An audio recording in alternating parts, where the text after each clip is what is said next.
Hola a todos, gracias por la invitación a SADI para participar en este importante curso de epidemiología, mecanismos de resistencia en bacterias en el módulo 2 de este curso, que es epidemiología, mecanismos de resistencia en bacterias, virus y hongos y gérmenes problema. ¿Sí? Me toca hoy compartir con ustedes mecanismos de resistencia para los antibióticos. Mi nombre es Marcelo Galas. Yo soy oficial técnico de vigilancia de resistencia a los antimicrobianos del programa especial de RAM en la OPS en Washington y me ocupo de coordinar la vigilancia regional de resistencia a antimicrobianos y apoyar a los países, a los Estados miembros de la OPS en sus planes de acción nacionales, especialmente en la parte de vigilancia, detección, caracterización de resistencia a antimicrobianos en la clínica y en los laboratorios nacionales de referencia. Vamos a ir adelante entonces con la presentación. Como les dije, lo que me toca es mecanismos de resistencia a antibióticos y podemos empezar teniendo una idea del impacto. ¿Sí? La resistencia a antibióticos en las primeras estimaciones a nivel mundial estaban planteando alrededor de 10 millones de muertes para el año 2050 y un costo en dólares de alrededor de 300 millones a 100 trillones de dólares. Como verán, la resistencia a antimicrobianos tiene problemas en salud pública, pero también acarrea problemas económicos. En el 2019, un estudio hecho en el 2019 que salió publicado este año en febrero de 2022, nos habla de una situación mucho más ajustada, ahora con estimaciones mucho más correctas de la resistencia y de la mortalidad por la resistencia a antimicrobianos en el planeta. Y estas nuevas estimaciones del doctor Murray nos hablan de 4,95 millones de muertes asociadas con la resistencia antimicrobiana y 1,27 millones de muertes en 2019 directamente atribuibles a la resistencia a antimicrobianos. Cuando uno mira la distribución de la carga de enfermedad de resistencia a antimicrobianos en el planeta, nos podemos dar cuenta que la región de Sudamérica está del medio tirando para la izquierda hacia los valores más altos. ¿Sí? A la derecha en general están los países más avanzados y a la izquierda los países con más problemas. La tasa de resistencia, de mortalidad por resistencia a antimicrobianos es muy alta en todo el planeta. ¿Cuáles son las infecciones más comprometidas en la mortalidad por resistencia a antimicrobianos? Siempre son los conocidos, los viejos conocidos, las infecciones respiratorias, las infecciones del torrente sanguíneo, las intraabdominales, las urinarias, etc. Y los patógenos asociados con mayor carga de enfermedad en cuanto a resistencia a antimicrobianos también son los viejos conocidos: coli, estáfilo, klebsiella, neumo, acineto, pseudomonas, etcétera, etcétera, etcétera. Vamos a ver en esta presentación algunos datos sobre estos patógenos. Por su parte, la OMS en el año 2017 estableció su lista de patógenos prioritarios para investigación y desarrollo de nuevos antimicrobianos, que se promulgó a nivel global, y esto está guiando el desarrollo de nuevas drogas.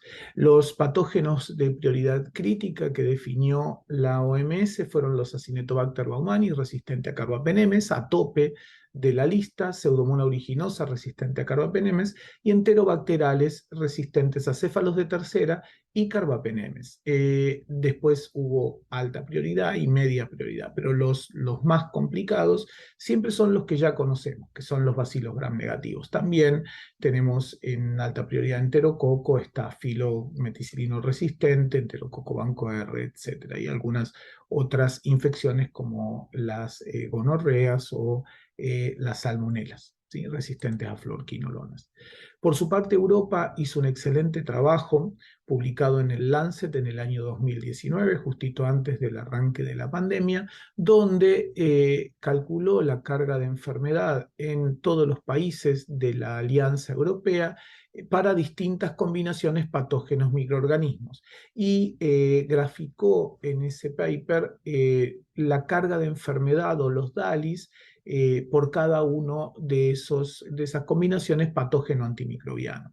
En el eje de las Y tienen la mortalidad atribuible, en el eje de las X tienen el número de casos y el tamaño de cada bola nos da una idea de la carga de enfermedad que esos patógenos tienen.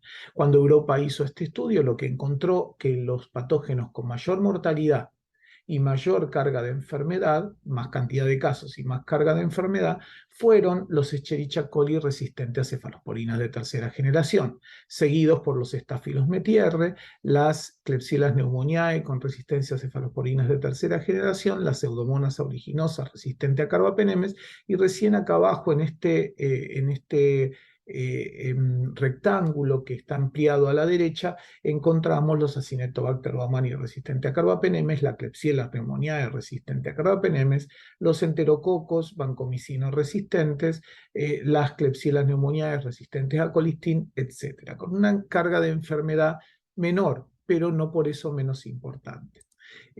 Cuando uno desagrega esos resultados de este paper del Lancet, ya sea por edad, uno ve que la carga de enfermedad siempre, lamentablemente, está más pesada o se asocia más a los primeros momentos de la vida. Si los bebés son los que más carga de enfermedad por RAM tienen, y luego baja y vuelve a subir en los pacientes añosos. Pero lo más importante de esta diapo es que cuando uno mira por país, la carga de enfermedad debida a distintas combinaciones de patógeno microorganismo cambia mucho de acuerdo al país. En Italia, por ejemplo, la resistencia a carbapenemes, que ustedes pueden ver en verde, en E. coli, Klebsiella, Cineto y Pseudomonas, significa la carga o la parte más alta de la carga de enfermedad total que tiene Italia por resistencia a antimicrobianos. Lo mismo en Grecia. Grecia es uno de los países que más problemas tiene con la resistencia a carbapenemes en el mundo. Fíjense que la mayor carga de mortalidad la tienen los bacilos gram negativos resistentes a carbapenemes. Cuando uno se va a la otra punta del gráfico, en los países nórdicos, la carga de enfermedad más pesada está a cargo de la resistencia a cefalosporinas de tercera generación, en coli Klebsiella, por ejemplo, resistencia a aminoglucósidos y fluorquinolonas en acineto, y resistencia a al menos 3 grupos de antimicrobianos en Pseudomonas aeruginosa. Como ven, cada país tiene su perfil, ¿sí? Lo ideal y lo que queremos lograr en nuestra región de las Américas es que cada país tenga su perfil para poder enfocar mucho mejor las intervenciones para la contención. Y obviamente en los países nórdicos de Europa, en los más desarrollados, la carga de enfermedad está pesando sobre una situación completamente diferente a otros países del continente europeo. ¿Sí? Probablemente Grecia e Italia tienen mucha asociación con las resistencias hospitalarias. En los países nórdicos, muchas veces esta resistencia a cefalosporinas de tercera generación en enterobacteriales viene de la producción de alimentos, por lo tanto las estrategias de control pueden ser muy distintas. Por su parte, el CLSI preparó en el 2013 un plan de trabajo, un plan de acción, donde definió cuáles son las amenazas urgentes, las amenazas importantes y los patógenos a vigilar, a ver, de acuerdo a resistencia a antimicrobianos. El CDC revisó esta lista en el año 2019 y ajustó un poco lo que define como amenazas urgentes. Y en esa lista tenemos a los Acinetobacter resistentes a carbapenemes, Candida auris, Clostridioides difficile, y los enterobacteriales resistentes a carbapenemes, así como las Neisseria gonorrhoeae, el resistente a varias drogas.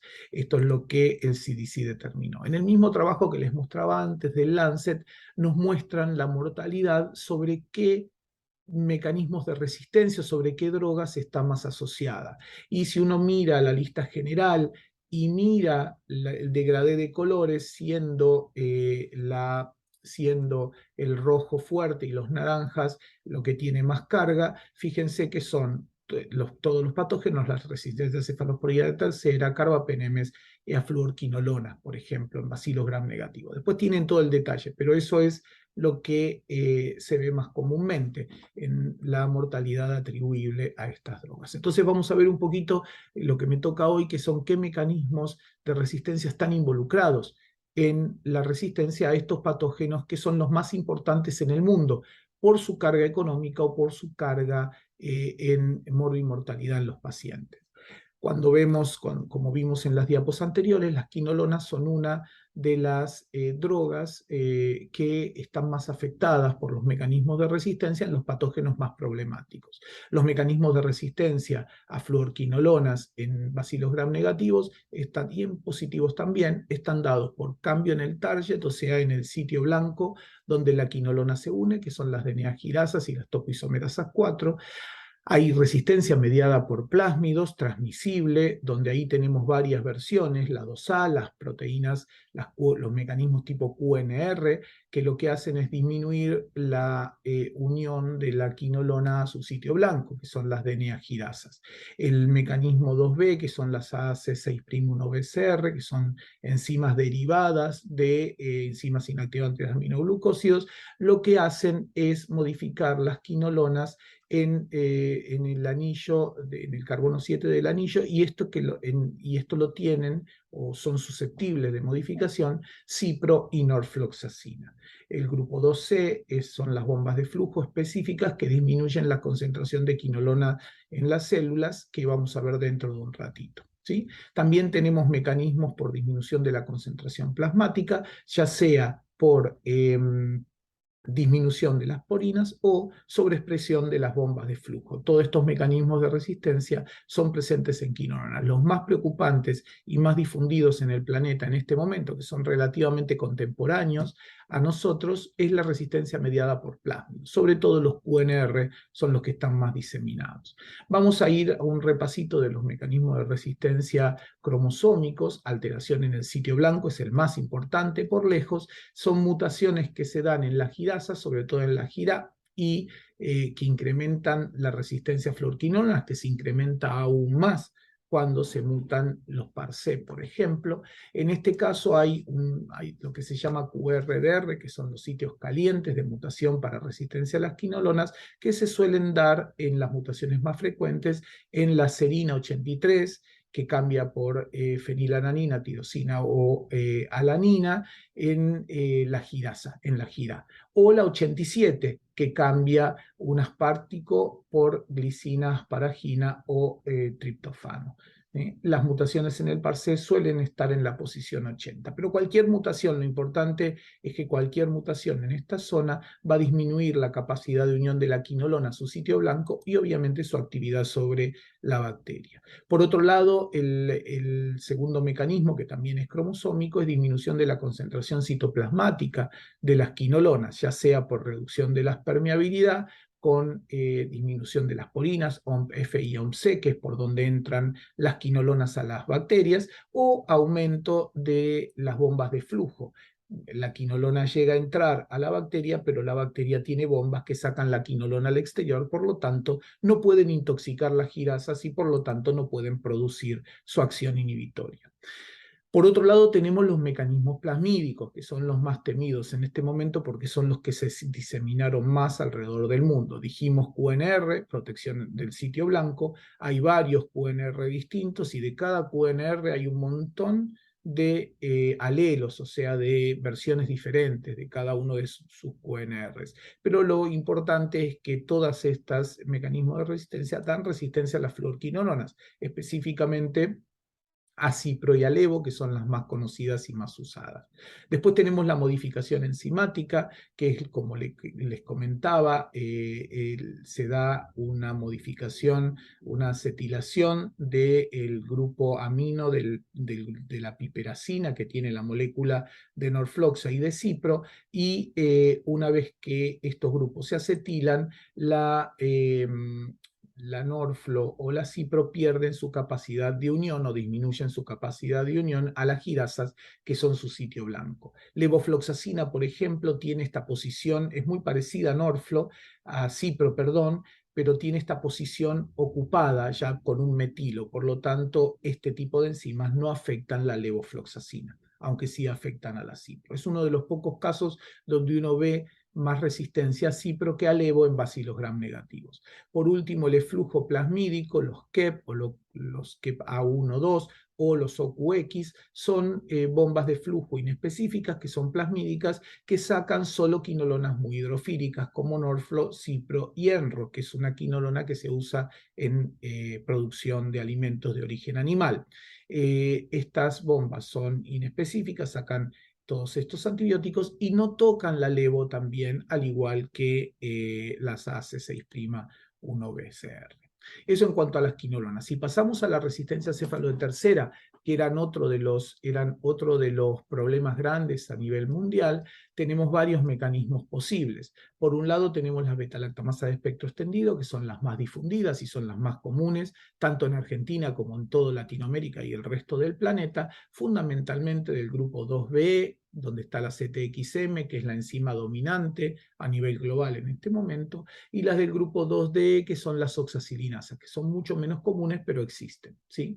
El más importante de los ejemplos, como les dije, son las enzimas tipo CTXM, que dan un mayor nivel de resistencia a cefotaxina que a cestazidima.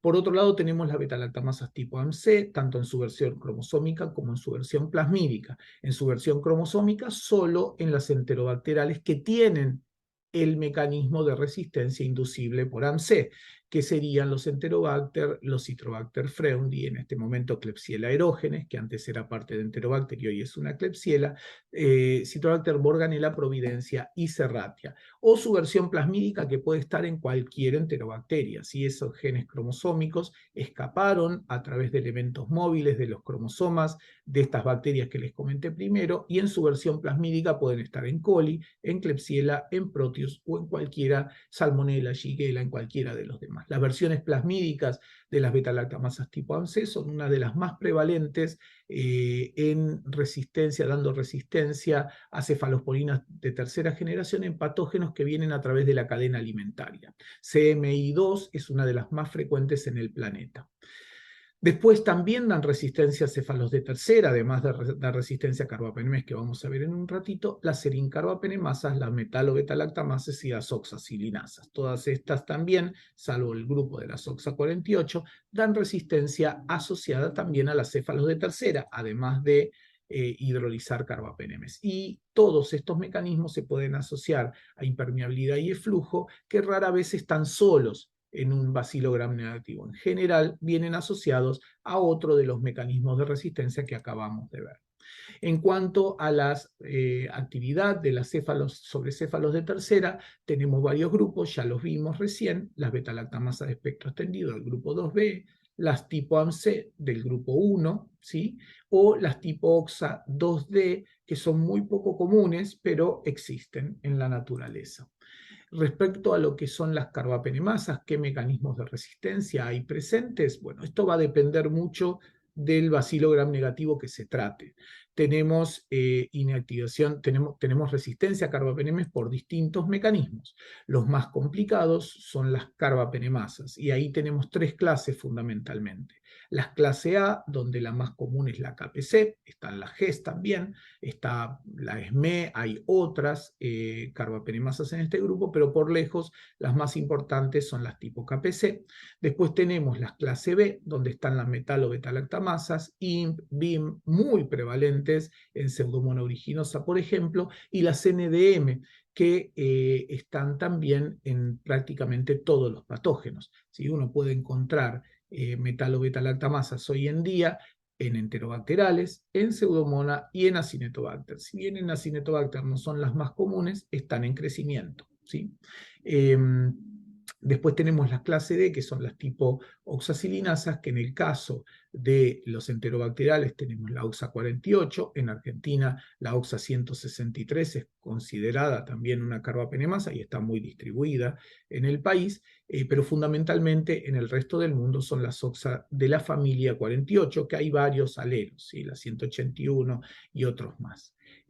También tenemos algunas oxacilinasas en Pseudomonas, pero no son muy comunes, y digamos, el paraíso de las oxacilinasas son los Acinetobacter. Acinetobacter baumannii tiene todo tipo de oxas, que son las enzimas más prevalentes en acineto. Después hay otros mecanismos que no están asociados a carbapenemasas, como la expresión aumentada de AMC, la de represión del AMC más impermeabilidad, o los mecanismos de flujo, o, por ejemplo, la pérdida de porinas asociadas a otro mecanismo, o los cambios en las PBPs, que son los menos frecuentes. Los más comunes en la región y en Argentina también son los enterobacteriales que tienen emblemas, impermeabilidad y eflujo, que muchas veces dan resistencia a carbapenemes. Todo esto que vimos como un gran problema de la resistencia a antimicrobianos tuvo un incremento marcadísimo durante estos años de pandemia. El uso enorme de antimicrobianos alimentó la pandemia de resistencia a antimicrobianos también, y estamos viendo un aumento en la cantidad y complejidad de la resistencia a antimicrobianos en toda la región. No todo el mundo se comportó de la misma manera, pero en la región particularmente hubo una emergencia de patógenos impresionante. ¿Sí? La pandemia de COVID lo que hizo fue aumentar las infecciones por Candida auris en países que todavía no habían tenido nunca. Argentina sigue siendo todavía virgen de Candida auris por el momento, y encontramos varias cepas bacterianas con carbapenemasas, entre otros, ¿sí? Durante la época de COVID, con dobles o triples carbapenemasas, o un aumento desmedido de lo que eran las carbapenemasas normales que teníamos o que conocíamos desde antes. Brote y expansión geográfica de resistencia antimicrobiana en zonas no endémicas. Tuvimos expansión de OXA48 a países que nunca habían visto, como por ejemplo Paraguay, Chile, Guatemala, Perú, nunca habían tenido OXA48 antes y empezaron durante la pandemia, y los productores de NDM se están incrementando terriblemente. Centroamérica siempre fue el paraíso de las metaloenzimas tipo NDM, Sudamérica había mucho más KPC, pero en este momento la NDM está desplazando a KPC prácticamente en toda la región, excepto raras excepciones como Ecuador, por ejemplo, donde KPC sigue siendo la enzima prevalente. Eso es lo que se ve en la punta del iceberg, pero también hay todo un problema subyacente que tiene que ver con aumentos generales de la notificación de patógenos multiresistentes. Durante la pandemia aumentó la resistencia a colistin, por ejemplo, en cepas que ya eran resistentes a carbapenemes y a otras drogas. Argentina incorporó Ceftavi más o menos concomitantemente con la pandemia, y durante la pandemia vieron emerger y crecer la resistencia a Ceftavi en bacterias que antes no lo eran. Y también un aumento grande en la carga de RAM mediada por la resistencia, por un mayor número de hospitalizaciones más prolongadas, muchos procedimientos, sobre todo ventilación mecánica o catéteres centrales en los pacientes, que hicieron más susceptibles a los pacientes de infecciones. Todo esto fue acompañado de un uso enorme de antimicrobianos en pacientes con COVID, ¿sí? Que las infecciones anexas a las infecciones por COVID eran de entre el 10-15%, pero prácticamente el 100% de los pacientes internados, y sobre todo los graves, recibían un antimicrobiano, ¿sí? O un antifúngico. O sea que eso presionó sobre el crecimiento de la resistencia. Ya veníamos con problemas. Estos son los datos de vigilancia que ustedes pueden encontrar en la plataforma PLISA. Son datos abiertos para el público. Pueden hacer análisis interactivos. En este caso estamos viendo la evolución de la resistencia de Klebsiella pneumoniae a los carbapenémicos en más o menos alrededor de 500.000 de aislamientos, que empezó a aparecer tímidamente allá por el 2004-2005 la resistencia, hizo su explosión en el 2010 en prácticamente todos los países. Argentina vio en el 2010 desparramarse la KPC por prácticamente todo el país, y no paró de crecer después hasta el 2019 en este caso. Y si uno mira la diferencia que hay entre 2019 y 2020 en los países intrapandemia, uno puede ver lo que estábamos hablando hace un ratito. Argentina pasó de tener alrededor de un 20% de resistencia a carbapenemes en Klebsiella a un 30%, ¿sí? Algo que, según el Malbrán, se esperaba para el 2029.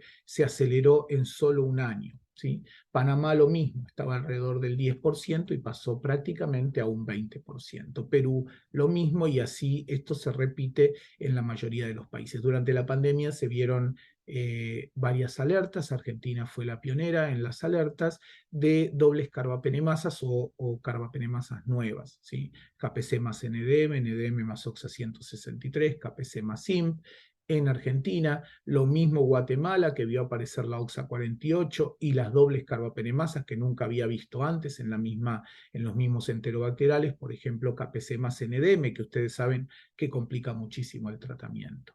Uruguay, por su parte, vio crecer un montón KPC más NDM. Paraguay lo mismo, emergió OXA48 en enterobacteriales y además combinada con otras carbapenemasas, ¿sí? KPC más NDM también. Perú, una situación similar. Ecuador, una situación similar. Esto empujó a la OPS a sacar una alerta regional en octubre del 2021 sobre la emergencia y el incremento de nuevas combinaciones de carbapenemasas en enterobacteriales en Latinoamérica y el Caribe. Hablando del Caribe, esto es continuación de la diapo anterior. Belice nunca había tenido carbapenemasas, ni Dominica, son dos países del Caribe de habla no hispana, que arrancaron con NDM los dos en 2020-21. Este año no lo puse acá, pero hace muy poquitos días se confirmó la primer carbapenemasa tipo NDM en Haití, que tampoco había tenido antes, ¿sí? Colombia con un incremento terrible de lo que ya tenía, y en Colombia, que ya tenía muchas carbapenemasas, es donde aumentó mucho la combinación triple en la misma bacteria. Lo mismo pasó en Brasil, un aumento terrible de lo que fueron las carbapenemasas, y la NDM ya desplazando a KPC en Brasil, ¿sí? Venezuela, Costa Rica, El Salvador, podemos seguir hablando de toda la región y vamos a encontrar problemas en toda la región. Algunos datos de Latinoamérica, en el primer gráfico tienen Acinetobacter baumannii, en este caso la resistencia a micacina. En una rayita azul tienen marcada la situación de Argentina, que siempre está en azul en todos los gráficos, donde ustedes pueden ver que la región tiene muy diferentes situaciones de resistencia a las distintas drogas. En este caso, Argentina en Acinetobacter con amicacina está del medio para abajo. Pero cuando uno mira ciprofloxacina, por ejemplo, Argentina está casi arriba de todos los demás países de la región en Acinetobacter. Este es un estudio, estos son datos del 2014 al 2020, que son los que están en la plataforma que les comenté antes, que es de uso abierto, es de abierta al público. O sea, uno puede entrar y hacer estos análisis interactivos por su cuenta y buscar distintas cosas. A la derecha lo que tienen son los carbapenemes. De nuevo, Argentina está prácticamente a tope en carbapenemes. Acá abajo tienen la ampicilina sulbactam. En Argentina, en estos últimos años, por lo menos cuando empezamos la vigilancia de ampisulva a nivel nacional, la ampisulva era muy bajita, 20-30%. Hoy en día prácticamente ya supera el 80% de resistencia a Acinetobacter y es de los más altos en la región. Una cosa similar pasa con trimetroprima sulfa, y en el caso de colistina, afortunadamente todavía los valores son bajos, esto es un 4%, o sea, lo que tenemos acá abajo todavía es muy poco, pero en Argentina, en azul, la resistencia a colistina en Acinetobacter está aumentando. Otros datos de Pseudomonas aeruginosa. Ahora, en este caso Argentina, en Pseudomonas no está tan mal. Si ustedes se fijan, para micacina, para gentamicina, ¿sí? Para meropenem, para ciprofloxacina, para ceftazidima y para colistin, Argentina tiene de los valores más bajos de la región. Los problemas con Pseudomonas en los otros países son mucho más grandes. Y respecto a Staphylococcus aureus, una cosa muy parecida. Acá tienen la resistencia a cefoxitina o la meticilina resistencia en Staphylococcus aureus. Argentina está por el medio, pero para ciprofloxacina está por debajo, para eritro por el medio, para genta también por el medio, trimetroprima sulfa muy bajita. En Argentina la resistencia a trimetroprima sulfa en Staphylo afortunadamente hace muchos años ya bajó y se mantiene baja, ¿sí? Y los valores para linezolid, igual que veíamos antes, colistina en Acinetobacter, linezolid en Staphylo, esto es el 0,8%, es muy, muy baja en toda la región, ¿sí? Esto hace mandatorio, toda esta situación complicada de resistencia a antimicrobianos, hace mandatorio tomar acciones, ¿sí? Y en este momento estamos implementando en la región un proyecto de alerta y respuesta que sigue la estrategia del CDC en Estados Unidos, que es una detección rápida de laboratorio, una comunicación inmediata, prevención y contención a través de los programas de control de infecciones y la aplicación de PROAS o buen uso de antimicrobianos. Así que en Estados Unidos le funcionó para, en el periodo que la están aplicando, disminuir la prevalencia de Acinetobacter resistente a carbapenemes, mantener estable la resistencia a carbapenemes en enterobacteriales y disminuir mucho la resistencia o la multidrogo resistencia en Pseudomonas aeruginosa. Como ustedes ven, esto es Estados Unidos, hace un ratito vimos Latinoamérica y el Caribe, nosotros tenemos un comportamiento totalmente diferente, o sea, tenemos mucho trabajo por hacer para adelante.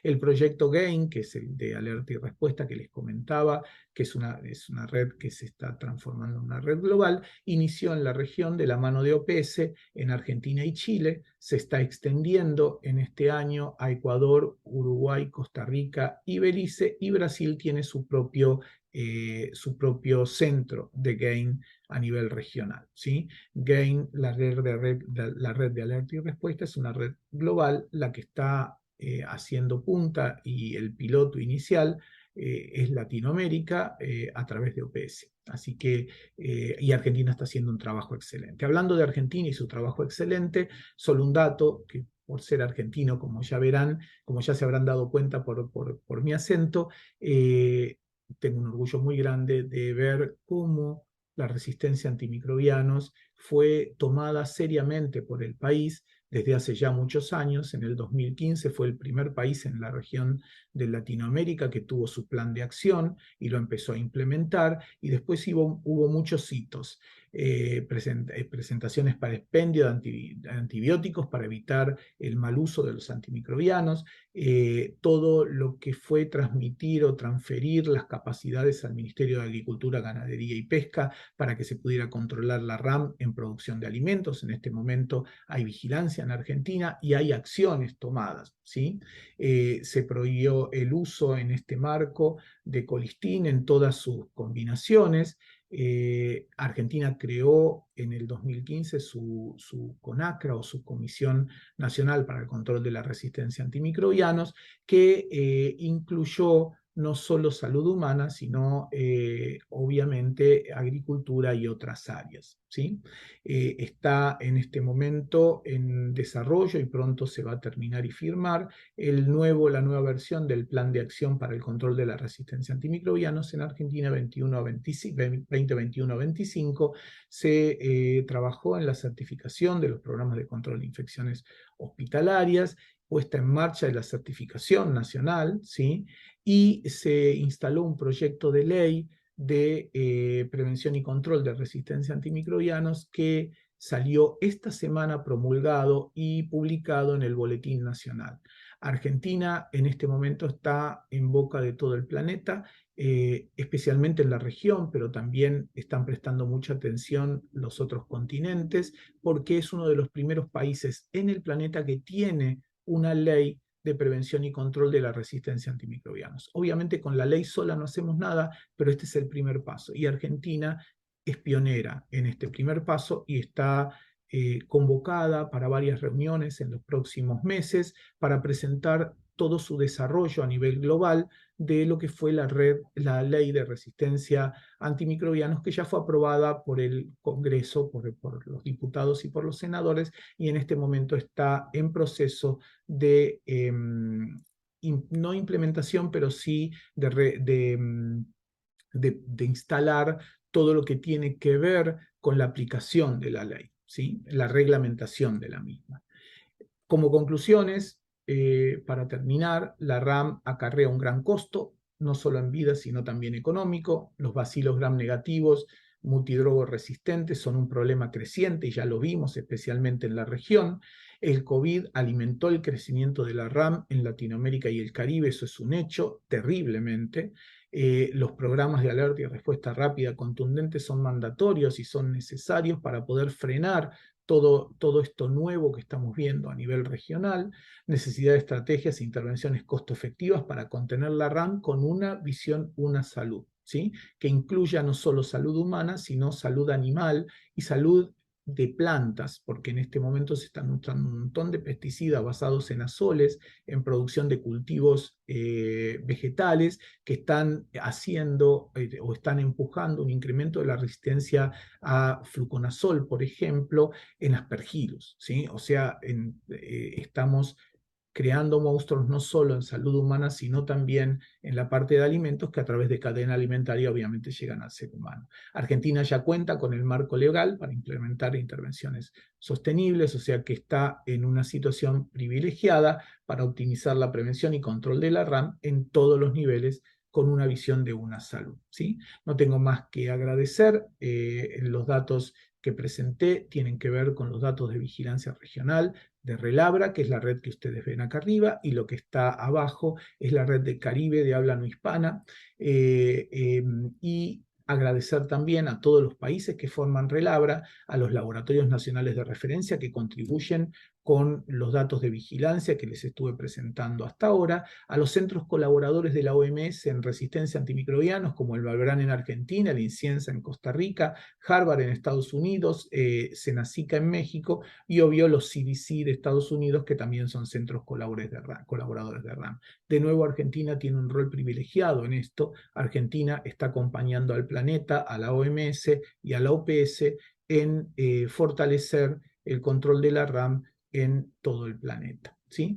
Todos los socios colaboradores, a la PAC, a SENCAI, API, ASM, CDC, Unión Europea, FAO, FIU, OIE, que se llama OMS ahora, entre otros. Hay mucha gente que contribuye con OPS a tratar de controlar el problema, apoyar a los países para que diseñen sus intervenciones y apoyarlos también muchas veces con fondos. Y al programa especial de RAM, que es nuestro grupo acá en la OPS, nuestra jefa, la doctora Pilar Ramón Pardo, y todo nuestro equipo, ¿sí? Donde van a ver también nombres conocidos, ¿sí? Rodolfo Quirós, seguramente lo conocen, de Argentina, Agustina Forastiero, también de Argentina, Silvia Nas, que es argentina, pero se instaló en Estados Unidos y trabaja acá hace años. También está recientemente retirada y se sumó al equipo para apoyar a Latinoamérica y el Caribe. Y obviamente a todas las oficinas de país, que son las que nos ayudan a llevar este mensaje a la región, ¿sí? Y al apoyo a transmitir todo lo que hacemos desde la oficina regional a las oficinas de los países y a los gobiernos. Muchas gracias, nada más. Espero que hayan podido aprovechar la presentación. De nuevo, muy agradecido por la invitación a sumarme. Siempre es un placer colaborar un poquito con Argentina, que tanto me dio, ¿sí? Y a la que le estoy tan agradecido. Muchas gracias y hasta la próxima.